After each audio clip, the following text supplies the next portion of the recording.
Beberapa bulan yang lalu, Bosman sudah mengatakan bahwa perang melawan globalis ini masih panjang, masih lama dan memerlukan daya tahan atau endurance yang panjang. Menghemat tenaga, menghemat amunisi, dan cerdik merupakan langkah yang dibutuhkan. Bukan pinter loh ya, cerdik. Pinter itu bisa hafalan di sekolah, itu pinter. Mengikuti ilmu yang diberikan oleh guru, oleh dosen di kampus, itu pinter. Kita sekarang juga pejabatnya orang pinter semua. Saking pinternya cetak uang dibilang inflasi. Ngutang asing itu benar, bergantung dolar itu benar. Lalu kerjasama dengan negara komunis yang penuh tipu daya dibilang benar, dan bergantung pada investasi asing itu benar. Dan genre berpikir begitu saat ini berkuasa mutlak mengatur negeri ini. Jadi yang di atas tinggal gampang, cuman bagi sembako sama kunjungan-kunjungan. Itu pinter pejabatnya namanya. Pinter minteri atasan, sama pinter bodohi rakyatnya. Sementara yang dimaksud cerdik di sini adalah street smart, orang yang memakan pengalaman hidup yang keras, makan jalanan, terantuk-antuk hidupnya, namun mantulnya lebih tinggi dari jatuhnya. Di atas orang cerdik ada lagi orang bejo atau orang beruntung. Nah,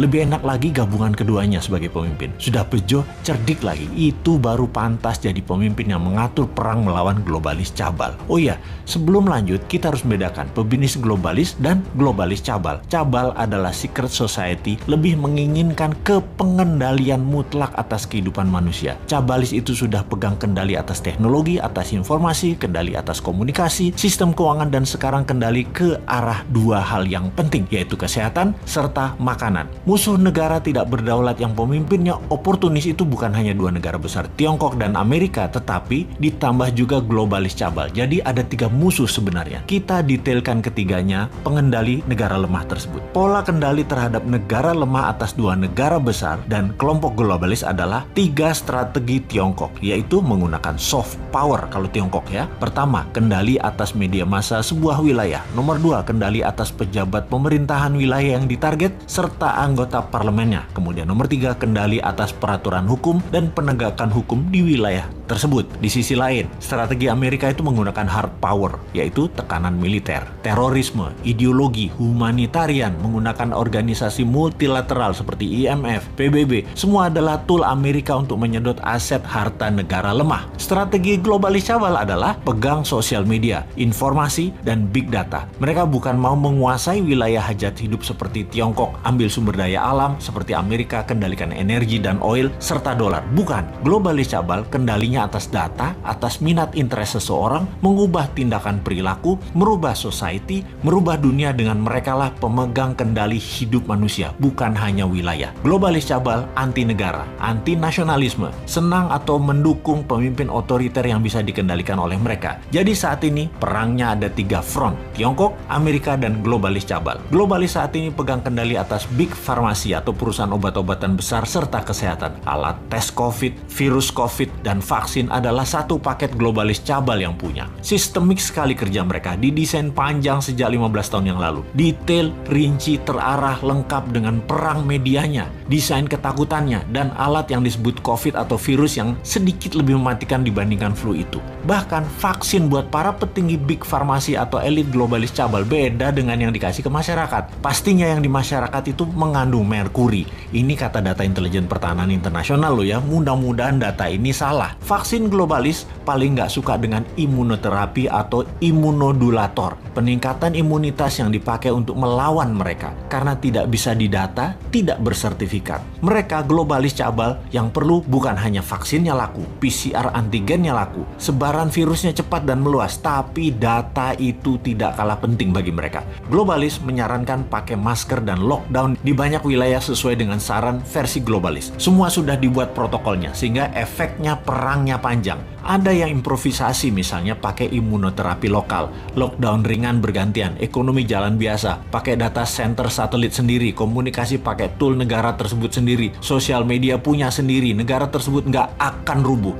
ekonomi jalan dan COVID musnah dalam sekejap. Anti saran globalis dan melawan mainstream pasti menang. Itulah kenapa di tahun 2019 pertama-tama video Bosman muncul, kita mengingatkan perang yang akan terjadi di tahun 2020 dan tahun 2021 dengan akhir kalimat bertanya, sudah siapkah Indonesia? Untuk apa? Untuk punya Google sendiri, punya Facebook sendiri, punya satelit komunikasi sendiri, punya data center sendiri, punya Twitter sendiri, punya TikTok sendiri, punya begituan deh. Ini kira-kira maksudnya. Hanya di tahun 2019 awal tersebut kita menginformasikannya pelan-pelan, muter-muter bersanepo gaya bahasa pengandaian dan indirect language.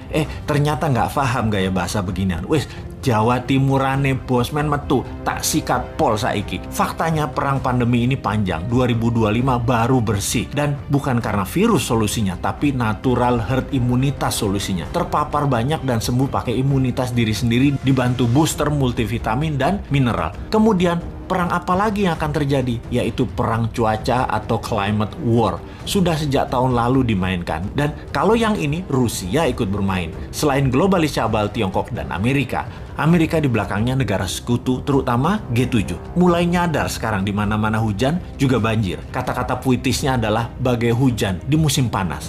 Jadi kenyataan benar karena ya direkayasa cuacanya. Masihkah tidak sadar juga setelah pandemi, maka kesengsaraan lain akan terjadi, yaitu kelangkaan pangan. Sudah siapkah kita?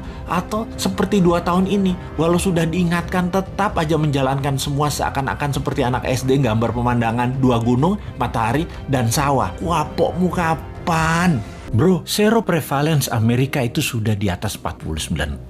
Gila banget nih negara. Informasi ini datang dari seorang sahabat yang 10 tahun terakhir mengajar di sebuah kampus ekonomi di sisi timur Amerika. Dialah yang mengajari Bosman tentang MMT, Modern Monetary Theory. Beliau juga sahabat dari Stephanie Kelton, pejuang konsep ekonomi modern MMT ini, di mana konsep MMT ini dipakai Amerika. Namun yang diajarkan di kampus beda dengan yang Amerika pakai. MMT juga dipakai di Tiongkok, Jepang, Jerman, Inggris, dan saat ini Turki, serta Argentina mengadopsinya. Untuk Indonesia, tenang. Kalau Newman jadi pegang kendali, pasti pakai MMT. Pada sabar ya, dan terus berjuang memintarkan masyarakat. Lihat ilmunya, fokus di ilmunya. Dan jangan fokus di populernya seseorang. Karena kebanyakan mereka yang ingin menari di panggung politik, fokusnya membuat populer saja. Seperti para calon-calon saat ini, mencari populer tanpa punya konsep bernegara. Kembali ke informasi sepotong di atas. Pertanyaan di kepala saya selanjutnya adalah, apaan tuh seroprevalence? Sehingga saya pun bertanya kepadanya. Seroprevalensi adalah jumlah individu dalam suatu populasi yang menunjukkan hasil positif baik untuk penyakit tertentu berdasarkan spesimen serolog atau serum darah. Jadi, menurut sahabat saya ini, di Amerika kekebalan tubuh imunitas terhadap COVID lebih dari 49,1% dari populasi. Dan ini hebat, ditambah yang telah berhasil divaksin adalah 13,7% saat ini. Maka Amerika sudah mendekati herd immunity. Ya terang saja nonton final NBA kemarin pada nggak pakai masker. Kenapa hebat? Karena mayoritas kekebalannya didapat dari alami, yaitu natural herd immunity. Gak heran dalam diskusi di Clubhouse, Elon Musk mengatakan, unvaccinated sperm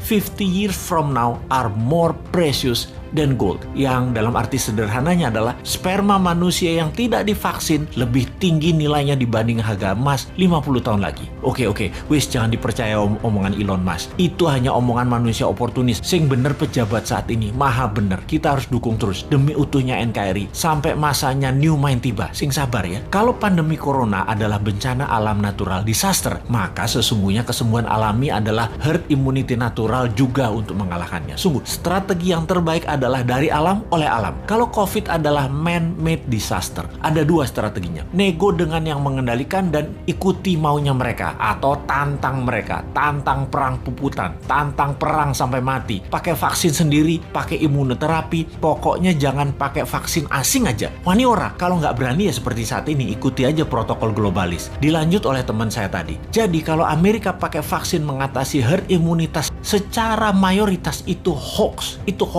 Bener, pakai vaksin, tapi hanya minor. Hanya palingan 20-30%-an saja, yang 30%-an nanti yang alami. Amerika pakai natural imunitas terbanyaknya. Lalu saya bertanya, kalau Tiongkok menangani COVID pakai vaksin ya? Dijawab olehnya, belum tentu. Tiongkok itu rezim komunis. Gak ada transparansi dan akuntabilitas bagi siapapun dari luar negeri bisa mengakses kebenaran informasi yang Tiongkok berikan. Siapa yang bisa memverifikasi berita kalau society dibungkam di sana? Banyak ahli-ahli luar Tiongkok mau fact finding, masuk ke Tiongkok, nggak bisa, ditolak Beijing. Sebaiknya kita tidak consider data Tiongkok sebagai data utama. Semua data dari Tiongkok itu dari pusat partai komunis. Semuanya dialterate, diubah sesuai untuk kepentingan propaganda yang menguntungkan Tiongkok. Bisa saja ternyata Tiongkok juga pakai natural herd immunity, namun dipropagandakannya pakai vaksin. Tahunya Tiongkok menyehatkan warganya dengan multivitamin dan mineral, sementara vaksin diekspor keluar sebagai dagangan internasional. Jadi Tiongkok kayak Amerika juga, jangan-jangan 60%-nya pakai natural herd imunitas, sisanya vaksin. Siapa yang tahu? Banyak negara tergocek globalis cabal agar pakai vaksin mayoritasnya, yang natural imunitasnya dibatasi. Memang tidak deadly atau mematikan menggunakan vaksin itu. Vaksin faktanya memang mengurangi fatality kematian, tetapi sisi lain ya kita jadi korban ekonomi, jadi miskin, kita jadi buyer beliin vaksin terus. Ya semoga salah lagi nih data dari Tiongkok dan globalis kali ini. Tapi data seroprevalence yang dari Amerika mah bener.